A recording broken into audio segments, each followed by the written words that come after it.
said, I don't have to work with you guys because we have 50-50 and Kamala will be the tie-breaking vote. So I don't have to work with you guys. So I'm not going to. Right. And Trump, but Slimeball Weasel David Pakman gets owned by Amanda Mackey over here on the issues. Let's see how this goes down. interpretation of the Republican Party right now and basically since the pandemic is that it's essentially a party of no. It's we don't want to do infrastructure. We don't want to do coronavirus guidelines. We don't want to do DACA. We don't want to do tax reform. We don't want to. So there's been really no substantive proposals of policy of what they want. Certainly, we don't want to do any changes to gun legislation. Now, I've said, I don't know that it's a bad strategy for Republicans. And what I mean by that is when you look at a candidacy like Madison Cawthorn, for example, his aide or his staffer straight up said, we're not running a policy office. We're running a communications office. It's memes and tweets and talking about I can put 2 guns on my wheelchair and all this sort of stuff. So my question is, do you think that this is a viable long-term strategy?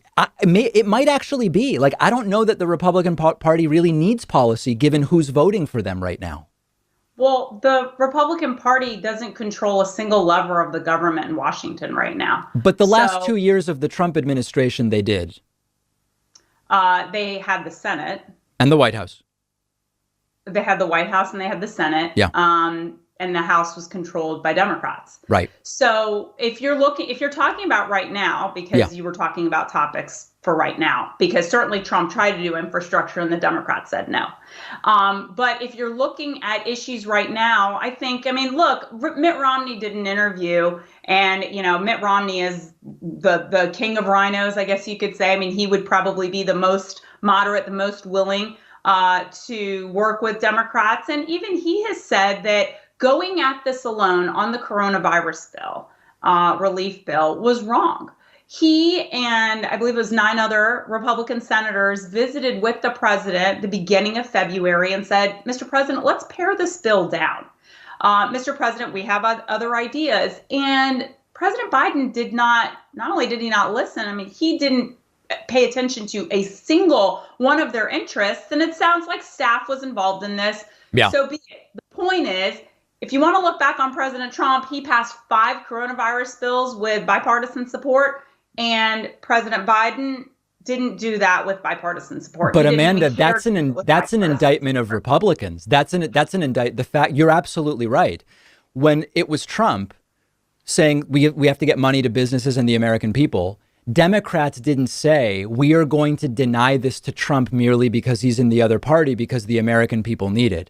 When Democrats said, OK, well, now it's us, we'll do a relief bill that's very similar to what Trump did, Republicans said we're not participating at all. So what you've just said is arguably the biggest indictment of the obstructionist Republicans that I can imagine. I think you're misinterpreting what I said. No, I don't think so. Using your own facts, because what I said is that the Republicans went to visit with President Biden. Yeah. And he dismissed everything that they said. He didn't take a single thing into account. He didn't even work with them. He didn't even come to the table and say, let's sit down and talk. They had what concessions did Trump make to Democrats? And he largely blamed it on staff, as did Republicans, the staff saying, we're not interested. But what concessions did Trump make to Democrats on the COVID bills? Kennedy Center funding, certainly other pieces of the bill that ultimately the law that Republicans were raked over the coals for. Kennedy Center, wasn't that like $3 million or something? It doesn't matter. It's the fact that, this is what's interesting to me. Yeah. President Trump was impeached by the House.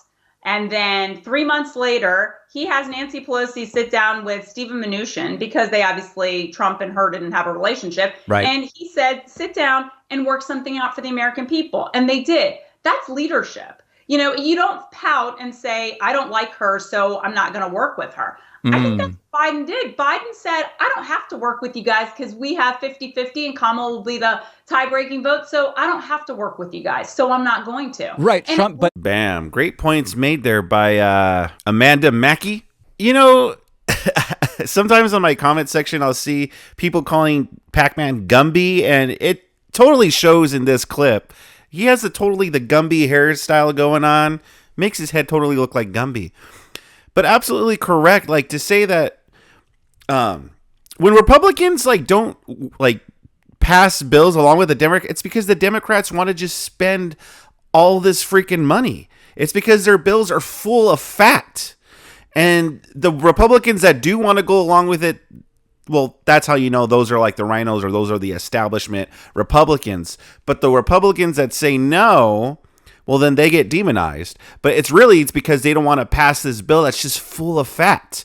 That's just going to send out money to here, send out money to there, and doesn't really fix the root of the problem. I mean, even now, like, look at, after all that the Democrats have done to Donald Trump, I mean, he's still willing to sit down and have a conversation with Joe Biden and all these things. I mean, it was clear that Donald Trump showed more. And then remember when Donald Trump wanted funding for the wall and the Democrats pretty much shut down the government and they didn't want to pass funding for the wall? How is that bipartisanship, huh? How is that Democrats willing to work with Trump? The Democrats like fought Trump all along the way, like all along the way. It's clear that Joe Biden got more of what he wanted than Donald Trump got more of he wanted it. That's objectively like true. But of course, if you're a slimeball weasel like David Pakman here, the Gumby over here, all you care about is pushing out your weaselly, slimy propaganda. But what do you guys think about this clip? Sound off in the comment section below. Smash that like button. Subscribe to my channel if you enjoy content like this. If you do enjoy content like this, I got a whole bunch of other goodies for you on the screen to binge on and enjoy.